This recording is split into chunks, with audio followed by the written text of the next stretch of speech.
যুক্তরাষ্ট্রের বিভিন্ন বিশ্ববিদ্যালয় ও কলেজ ক্যাম্পাসে চলমান ফিলিস্তিনপন্থীদের বিক্ষোভে অংশ নেয় অন্তত ৫০ জন অধ্যাপককে গ্রেপ্তার করেছে পুলিশ। এদের মধ্যে অনেক শিক্ষক পুলিশের কাছে মারধর ও হেনস্থার শিকার হয়েছে।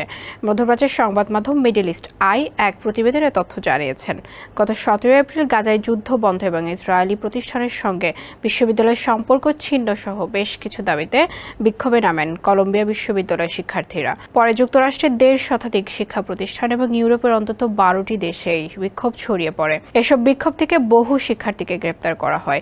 শিক্ষার্থীদের গ্রেপ্তার করার সময় পুলিশকে বাধা দেন আটলান্টার ইমোরি বিশ্ববিদ্যালয়ের অর্থনীতি অধ্যাপক ক্যারলিন ফলিন। এ সময় পুলিশ ওই নারী অধ্যাপককে মাটিতে ফেলে হাঁটু দিয়ে চেপে ধরেন। আটকের পর ওই অধ্যাপকের বিরুদ্ধে পুলিশের কাজে বাধা দেওয়ার অভিযোগ আনা হয়েছে।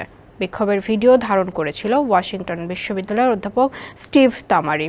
এ সময় তাকে শারীরিক হেনস্থার পর আটক করে পুলিশ।